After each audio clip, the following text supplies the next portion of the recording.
We are very excited to welcome Dr. Tiza Pyle as our keynote speaker here to kick off our Senior Care Summit 2024. Tiza is a native of Brazil, and she facilitates programs in both English as well as Portuguese. She's received her bachelor's degree in education from Brazil, also has a master's degree in human resource management, and obtained her PhD in education from Loyola University in Chicago. Tiza brings to her consulting and coaching engagements, her excellent coaching skills, extensive experience in leadership and team development, and also the ability to engage her clients in result-oriented approaches. So she's the founder and managing director of Your Path to Success and CEO of Emeritus of Pyle Consulting Group, Inc. Tiza has left her full-time work in corporate America. Tiza now focuses her coaching practice on supporting those individuals in their transition. I like to say, Tiza as an aging adult herself, at the age of 81, is just an inspiration to all of us. And she works to support these individuals to have a productive and creative life in their later years. So Tiza's goal is to work with people who want to empower their self-awareness for increased effectiveness as well as productive lives in what she calls their freedom years. And she believes that in the power of experience and wisdom, that can be shared in many inspired ways at any time of our lives. So just before I introduce Tiza, I just want to say, that managing change as an aging adult, it requires us achieving some developmental milestones, just as we did as an infant or, as growing into an adult. And the difference is, we've graduated from the school of hard knocks.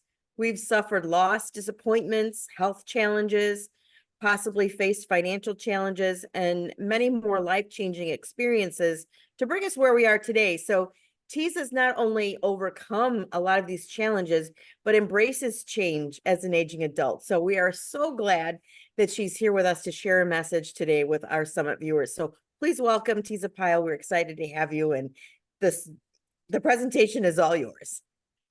Thank you so much, Pam, for this wonderful words of introduction. And I'm really excited and grateful to be given this opportunity to be here. I'm going to share my screen right now to start the presentation. And what I'll be talking today is seeing possibilities in time of change.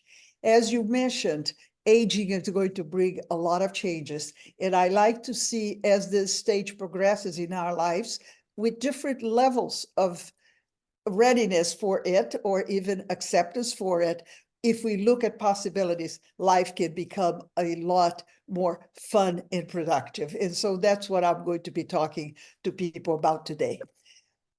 What I am really excited to see, seeing possibilities is part of what we can see as a way of navigating the changes that we're all experience and will continue to experience. I am really excited to be here as part of the Senior Care Summit, and the work that the Nurse Advocate Consulting is doing is so important, especially at this stage of our lives where we most certainly need help. And I think what is very exciting about this summit is that we are going to have 28 speakers with 28 different topics supporting aging adults. And we're going to be talking on health and wellness, assisted living services, financial planning, legal support, options for aging in place. So it's going to be a rich set of information that can help us navigate those years that at times can be difficult, but most of the times could be fun. And we can be looking towards that. I like this quote: to exist is to change is to mature is to go on creating oneself endlessly. This is from a French philosopher that in the early century. And what I think that Pam mentioned in the introduction is that we all have changed since we were born. And so all these different stages continue to be part of our lives, but they take a different flavor when we're doing with these changes after so much experience in our lives, when we're seeing the possibility of decline. And this is what we need to keep in mind, that as we mature, we have the ability to create ourselves endlessly. And that's the thought I think we can carry forward. Change is a constant in life. And I think what is important for us to remember is that change is going to bring some expected and normal responses to people. Change represents the unknown. And as humans, we have been hardwired to fear the unknown. That was our survival mechanism in the early days of our development. It's natural, is anticipated. Therefore, expecting resistance to change is not something new. What we need to know is to recognize the process and then open our minds and look at possibilities, because that's the only thing that's going to allow us to move forward. I am not suggesting that change is easy. It's not. And it's not easy as you age, but it's definitely possible. And this is what I would like to keep in mind as we go through this presentation. There are three key successful elements of any change at any stage of the life. The first one is awareness. I know something is changing with me. I am becoming aware of different options in my life or different difficulties of something. Then I need to accept it. And that perhaps is one of the most difficult parts, is to say, hey, it's part of life. Let me accept it and find ways. And then only after you become aware and you accept, you can actually move into action and make change happen in your life. Remember that fear and resistance to change is expected, but it is manageable. And once we take conscious of that, then the possibilities become easier for us as real options in life. As Pam mentioned earlier, I love to talk about this stage in our life as the freedom years. I don't like the word retirement, because we can create freedoms and opportunities for us at any age. I would like you to just take a moment and think about what has been response that you have had to change in your life. And there are really two types of changes: change that you initiate and changes that are imposed on you. Take a few minutes to reflect on your response. And perhaps if that's something that you like to do, record this in a journal, in a piece of paper, so you can remind yourself of these responses later on. I will give you just a few minutes to think about that, and I'll be quiet for a little while.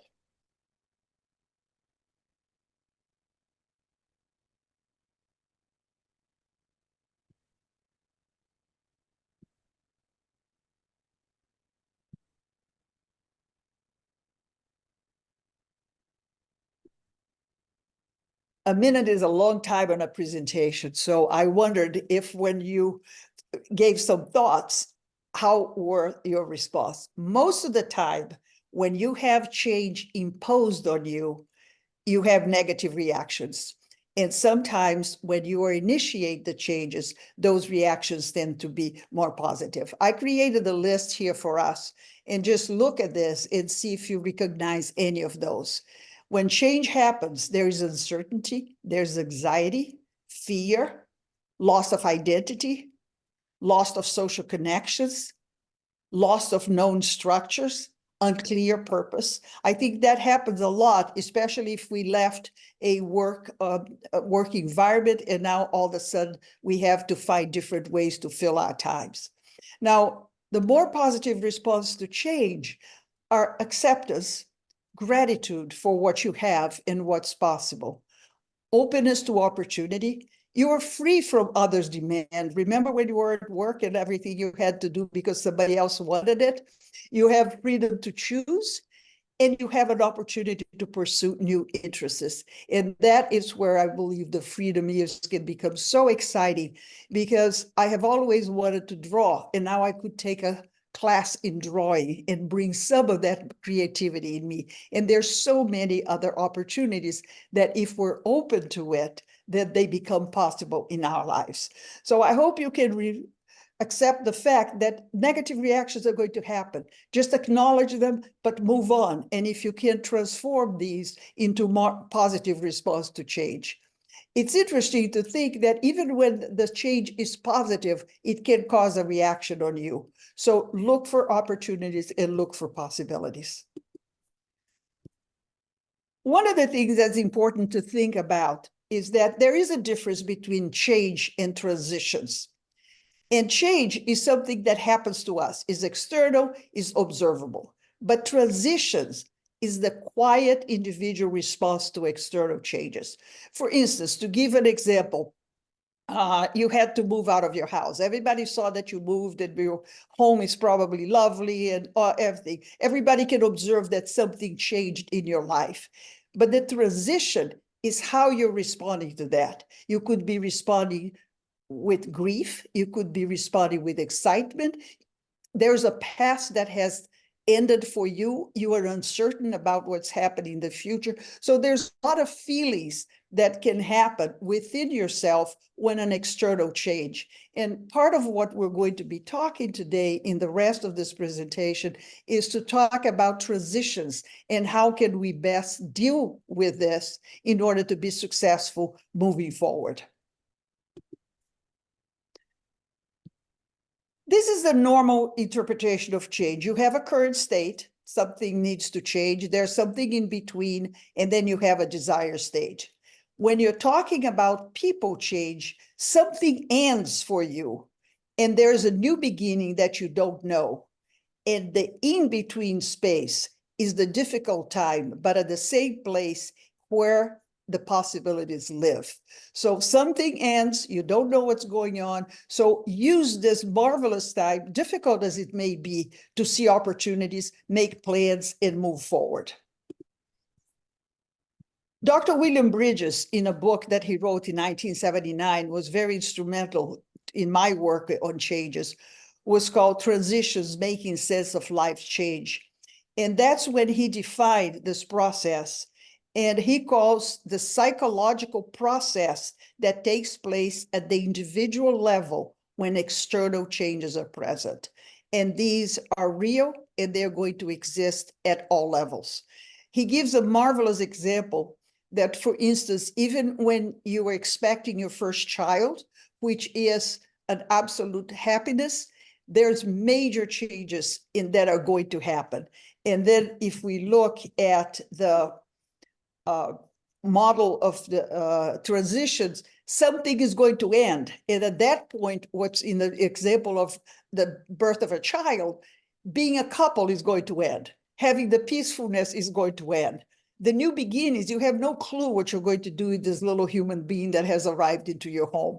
And then there is this in-between space that is dealing with uncertainty, ambiguity, and the unknown, which can be scary unless we can have a process. Now, if we do the same thing into a different thing, and I have done a lot of work with people who are now into a retirement situation, they have left their work. And so what they knew before, the structure, the people, the connections, all of that has disappeared. They know there may be something fun and possible in the future, but that's unknown, hasn't been defined. So what exists right now that sometimes can cause depression and concerns, all of that, is this uncertainty in the unknown. And when we realize that, when we become aware of it, when we accept its presence and then move towards a solution, then you can see that there are possibilities and you can create a life that is a lot more pleasant and productive for you and for others around you as well. Let me tell you a little bit about my story of change. I came to the US to get married. So I came here the old-fashioned way. I was in my early 20s. My husband was American, going to school here. So I came. So that was perhaps the first huge transition in my life, because I left everything I knew. I left family to come into a different country. So I am an immigrant, probably a modern day immigrant, but I left everything I knew to create a new life here. Of course, I had the support of my husband and all of that, who made people say, oh, that made it easier. Yes, it did. But however, it was a big change. And over the many years of my life, the 50 plus years that I have been here, I have had job changes. I have lost a child. I've been fired. So a lot of things have happened in my personal and professional life. And one of the biggest changes that I started really working towards a model for change was when in my 60s, my health became more problematic because I was extremely overweight. And this whole thing of being overweight was because I had decided I was going to be successful in fat. So I had a career, I had a husband, and I was overweight. But then all of a sudden, my knees, my back, everything started creating problems for my health. And my granddaughter had just been born. And one day I realized if I don't do something, I'm not going to see this kid graduate from college. And that was a compelling reason for me to do something. And I lost 130 pounds in my 60s. So when I did that, a lot of people said, Tiza, you need to tell people what you did, tell people what happened. And that's when I wrote my first book, Fat Hurts. And when I was writing that book, I realized, how do I make all these changes in my life? And I started reflecting that there was a process that I did unconsciously, but really created a system. I had to believe I could do something. I had to be aware of myself and what was happening. I needed to ask for help. I knew I couldn't do this alone, and I needed to have a plan. So I created the base model for change: belief, awareness, support, and execution. I wrote the book, and a friend of mine said, this is a gem, and then encouraged me to not just mention this on a paragraph, but actually create a workbook, which I did in 2020, which is your journey of transformation, in which I created a workbook. And now, next month, I am just about to publish my last book, which is Possibilities, Remanaging Life in Your later years using the base model for change. So I have experienced change. I have known the difficulty, and I also have experienced change as I get older. In 2019, my husband's health decreased considerably. I have been his caretaker and became even more involved in his caretaking, and we moved into a retirement community. And I was very happy. It was just perfect that he had the kind of support he needed. We were in independent living. And guess what? That was September of 2019. And you know what happened in 2020? The whole thing shut down with the pandemic. He passed away in May. And all of a sudden, here I was alone in the pandemic, having to deal with having to reinvent myself alone after 55 years of marriage. So that was the big, big change. So I have experienced those huge issues that happen as you age, but I have been also very fortunate, and I'm grateful to have used a process that I want to share with you today to make this happen. I remember one friend of mine, when he was talking to me after my husband died, and he said, Tiza, I can see you live the base model for change right now. And that was the biggest compliment I got, because I had integrated this process and I was living it, which allowed me to move forward. And that was not enough. Last year, 2023, the community that I was in changed the process, the change from entrance fee into rentals. The rental was way more than I could afford, and we were given 90 days to make a decision, either to sign the new contract or to move. So in the summer of 2023, I moved to another community. So that was an unexpected external change. And again, I can see this process helping me to create the opportunity. So change has happened. And I am grateful that I can move forward and believe that I can do something. So I talked to you about the 4 pillars of the base model for change: belief, awareness, support, and execution. And now I'm just going to go through in a quick way, each one of these pillars have elements that you can see are going to support this happening. The first one is belief, and is this internal force that drives you to do your aspirations. And I love to say that once you make a decision, the universe makes it happen. And the first one is to create an openness in yourself, your mindset. I can do this. This is possible. I am strong enough. So you create talking to yourself and bringing to your subconscious this ability that you can do it. Then know what you want to do. And the vision doesn't have to be complicated. My vision right now is to be healthy and strong so I don't worry my kids. And that's what I'm looking in, what I believe I can do. And have a compelling reason, compelling vision. Why do you want to do something? And I think being independent and not being a worry to my children is a compelling reason for me. Unfortunately, I see vision in here, but is reason. So think about that. And so this is some of the things that you can do in the belief pillar. There are some foundations that allow you to move better. The awareness is really the ability to consider that you need to change. And it starts when you accept who you are, and you accept the good, the bad, and the ugly, but it's who you are. People can change if they accept themselves and move forward. You need to be able to let go of the past. The past needs to be honored, need to be remembered, but it cannot become the anchor that holds you back. And then you need to understand and embrace that there is an in-between stage between what has ended and the future you don't know.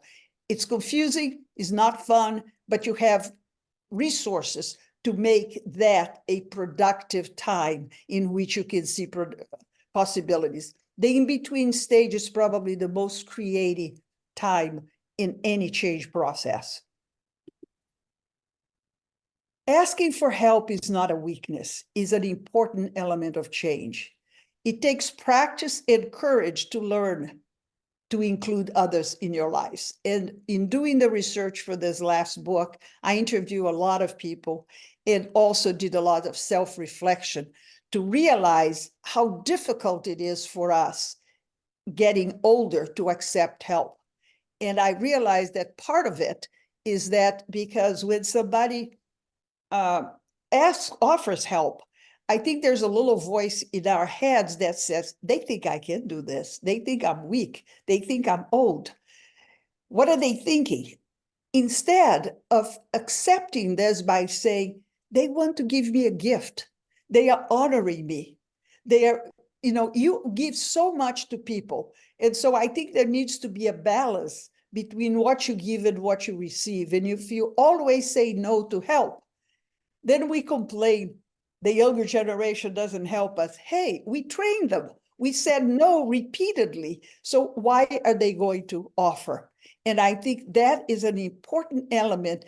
It takes courage, it takes humility, but also takes gratitude that you have people around you that can offer support to you. So a smile and thank you goes a long way. And I think that's what the summit is going to be all about, is how you can accept all the support that can be presented to you to make your life easier, more pleasant going forward. And the last part of the model is execution. And I love this. A great idea remaining only a dream until you can create a plan to bring this dream to reality. So I think you need to create a reasonable plan, not only create, but commit to act on it. You need to review priorities. Sometimes let go of the past becomes part of creating a plan, and also develop time management practices. How do you make schedules? How do you commit yourself to make things happen? So in the books that I have written, we have a lot of ideas. We have a lot of questions that allows you to go through the process of the base model for change, which is what has helped me initially in an intuitive way, and in the later years in a much more mindful way that I know that if you follow these pillars and look at the foundations that support it, you do have the opportunities to move forward with confidence and create possibilities and rewards in your life. What have we covered today? The most important thing is to give you the idea that there are opportunities as we age. There are possibilities that can be open to you. We talked about responses to change. Be kind to yourself. Change is hard. It's going to happen. You're not going to be happy with it. Just know that's part of being human, that you respond to change. We talked about transitions. Really understand that when external changes hit us, we respond internally in different way, and each one of us respond differently depending on our preferences, on our personalities, on our current state in life. But that response is there. And then I introduced to you something that has worked for me for over 50 years, which is the base model for change that I really call the bridge between the old that no longer exists, that the new that I am developing and have the opportunity to create. We can move forward, and I believe that that's possible. And in my practice, I offer online programs, individual group coaching to support people in time that changes and transitions. My gift to you is that you will have this booklet that I wrote, Embracing Life's Change, a story of change, in which I tell the story of my husband and I moving to the retirement community in 2019 after his health went down. So I talked about the base model for change, giving an example of how together he and I worked in the belief that we could do that and what steps we did through it. So this is my gift to you. And you can go to www.yourpathtosuccess for more information and to claim your gift. There's going to be a link in there that you click, and you will be able to download about 40 pages of this booklet as my gift to you for spending time with me and for being engaged and involved in the summit for the next 14 days. Here is some information in how to contact me. And my books are on Amazon if you have an interest. But most of all, I think it's important for you to just be open to all the opportunities and possibilities that exist in your life and embrace what's going to be offered to you through the summit, through so many resources that you can have to have your productive life. Thank you so much for your attention. And I, again, grateful for this opportunity. Thank you, Tiza, so much. You are such an inspiration.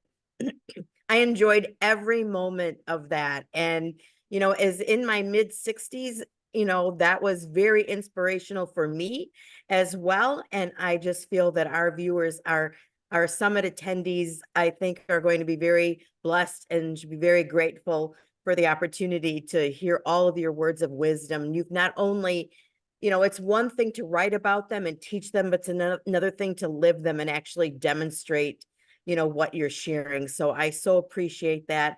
And so everyone, we will see you. Tiza has just kicked off our 2024 Senior Care Summit. And so we will begin to sharing videos, and we're glad that you've joined us, and we hope you enjoy the resources that are yet to come. So thank you, and we'll see you at the next video. Thank you, Pam. Have a wonderful day. Bye-bye.